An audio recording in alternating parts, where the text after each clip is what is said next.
Good morning, good evening, and welcome to World of Warships Legends. I am your host, the Sailing Robin, and for today's episode of How It's Done, we will be reviewing and playing the legendary tier Russian destroyer Khabarovsk. This commentary will cover commander and ship builds, review battle tactics and decisions, as well as give a couple of tips and tricks on how to make this mighty destroyer work best in most battle scenarios. So, I hope you enjoy the show, and without further ado, let's review all the details of the ship. Khabarovsk comes with the following stats. 25,700 points of health with a very unusual armor scheme that includes up to 50mm plating. The ship comes equipped with firepower almost equal to some light cruisers, 8 130mm guns in 4 dual turrets. The firing range is 14.1 kilometers with a reload time of 5 seconds. Torpedoes are of course part of Khabarovsk's ordnance. The ship embarks 2 quintuple launchers, albeit the torpedoes themselves have limited range but very high damage and very low detectability. With an impressive speed of 46 knots, the ship can also reach over 55 knots while the engine boost consumable is active. Turning circle radius is 760 meters with a rudder shift time of 4.6 seconds. Regarding concealment, Khabarovsk is not very stealthy. 7.3 km by sea and 3.8 km by air are the ranges at which the ship will be spotted. Our modifications are as follow: aiming system, modification 1, steering gears, modification 2 and modification 3, as well as gunfire control system, modification 2. At the helm of the ship is Stepan Makarov with his base straight and nights shorter than days. As inspirations, we've selected William Sims' Build to Last and Rumble's Robotic Breath. Chosen skills are Burn It Down XXL, Full Speed Ahead, Velocious, Stay Clear, and Fully Packed.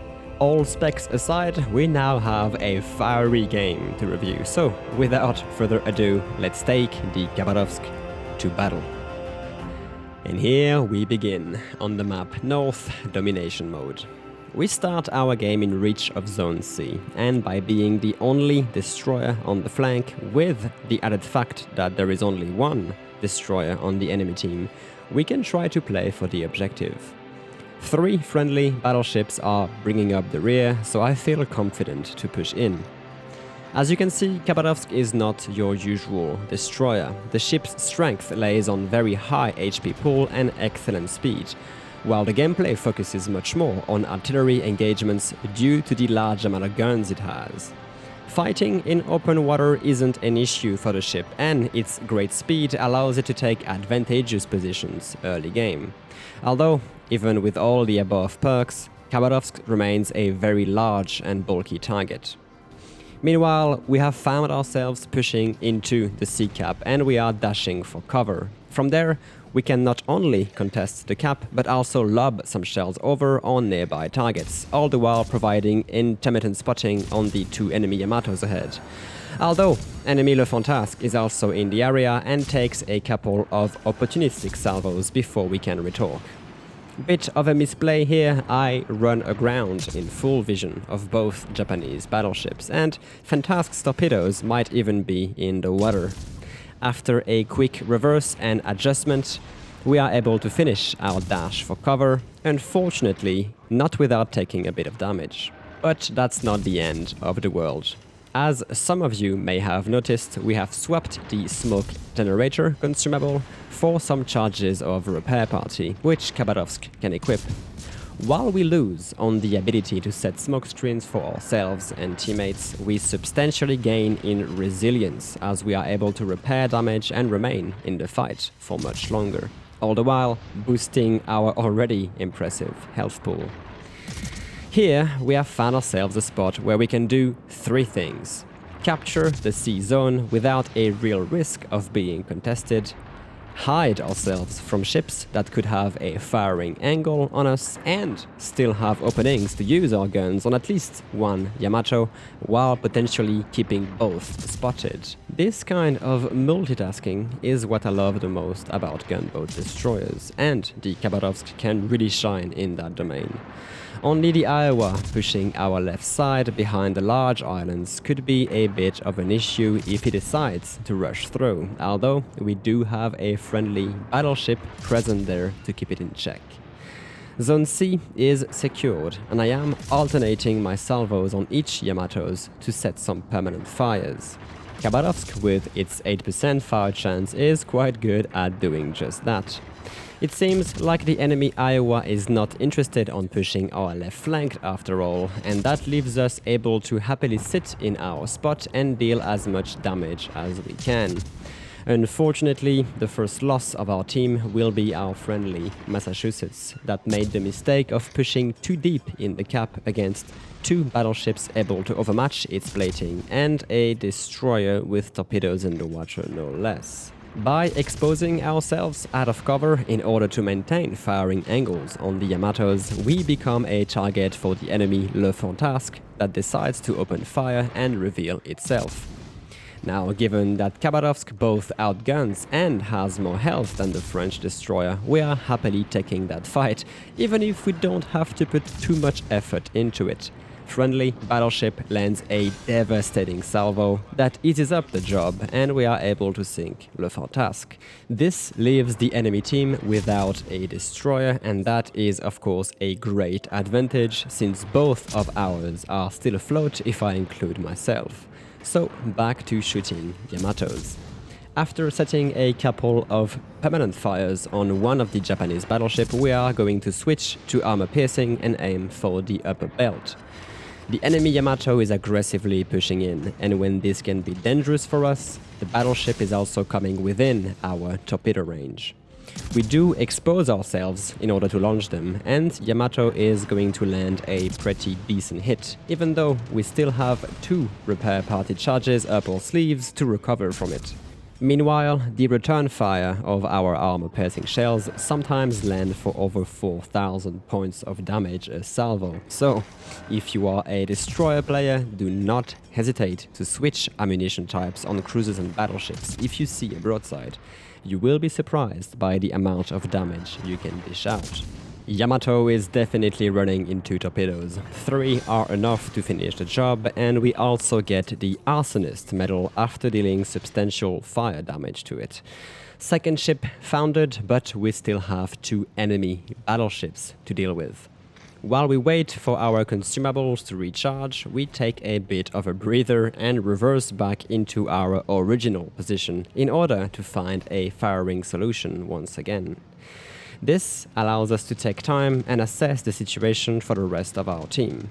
We have a clear advantage on points, but it looks like the A flank is about to fall soon, only leaving a destroyer and a battleship to defend it. Meaning that as soon as we deal with these 2 enemies here, we will have to make our way to B in order to defend it. For the time being, we can use our guns once again from the safety of our island on the enemy Yamato that is going to use its damage control on a single fire, which we will happily take advantage of. We can also use our torpedoes in case of another push, although our very own Yamato is there to make sure we don't even have to. That leaves only the Iowa, and it's time for us to move. During all this time, our friendly Kurfürst has been flanking down the left side and is now coming up right behind the American battleship. This opens an opportunity to wrap this fight up a little faster by outright rushing the Iowa for a point-blank torpedo delivery, which we are actually setting up to do. Our engine boost is active, we definitely have the HP to sustain 1 salvo from Iowa's 406mm guns, and our 50mm plating shields us quite effectively from secondary fire.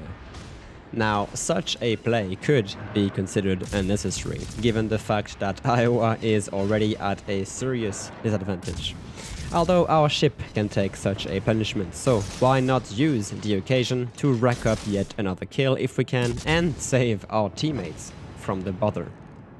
Torpedoes in the water, even if Iowa dodges most of them, we only need a couple to hit and we get our third ship kill of the game, as well as earn the high caliber medal, effectively clearing the flank of any enemy presence. At this point, our team has the total advantage: points, caps, ships, and we are making our way to B for the cleanup. Only 3 enemy battleships remain, and we should be in range of at least one of them rather shortly, still having a decent amount of time left on our engine boost. HP-wise, we are about half with one more repair party charge, and considering the damage we've dealt in return, it is a very happy trade. With that said, let's skip ahead a few seconds while we make our way towards some more action. Entering Zone B shortly after, we come in range of a rather damaged Massachusetts. Our destroyer, the Z-23, is providing spotting from the south of ACAP, and we are able to use island cover once again to open fire without being spotted. We slow down and start reversing to keep the line of sight obstructed, while we have clear vision of the enemy battleship and high enough ballistics for our shells to clear the island. We can also see the enemy Khabarovsk right behind, although our firing range does not extend that far. Massachusetts has the bad reflex of repairing a single fire, which we can understand considering the little HP it has left, but with our 5-second reload and quite a decent fire chance, it doesn't take us long to set not 1, but 2 additional fires, which at this point is a death sentence for the American battleship.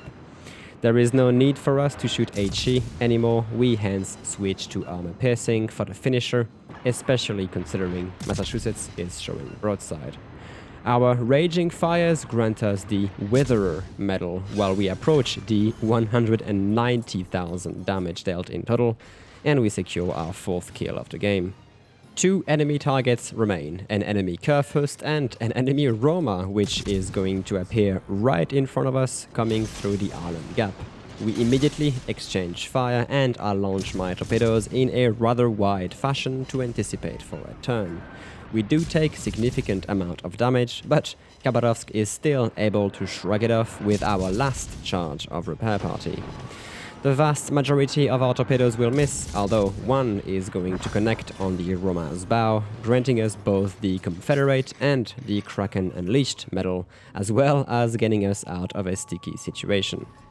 Only the Khabarovsk remains, and we have the occasion to deal more damage to add up to our already impressive numbers.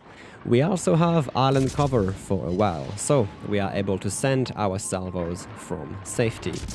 Once again, our single fire gets repaired, and we are going to be able to set some more once we get a fresh angle on the German super battleship. We will get the Khabarovsk attention as soon as we peek out of cover, although we are able to dodge its incoming salvo by turning away slightly while drastically reducing our speed with the help of our still active engine boosts. Another permanent fire is going to be set. We are going to switch to armor piercing again, and after a few more salvos and with the help of our friendlies, we sink the last enemy ship and close the chapter of this game with a victory. Out of these multiple heated engagements and from this almost constant brawl, the results are quite memorable. Over 218,000 damage dealt, around 5,000 combined XP earned, and nearly 500,000 credits gained.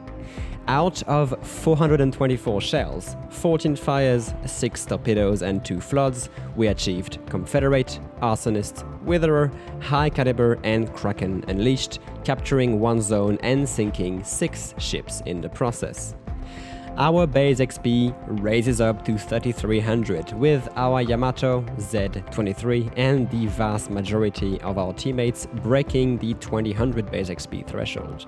A fantastic team effort in a game that could have turned out to be very different if it wasn't for the excellent performance of Khabarovsk paired with solid team play throughout. I hope this battle was a credible example of how Khabarovsk can be commanded. With that said, legends, this episode of How It's Done is coming to an end. Thank you for watching, leave a thumbs up on the video if you enjoyed it, subscribe to our channel, and until next time, turn the tide.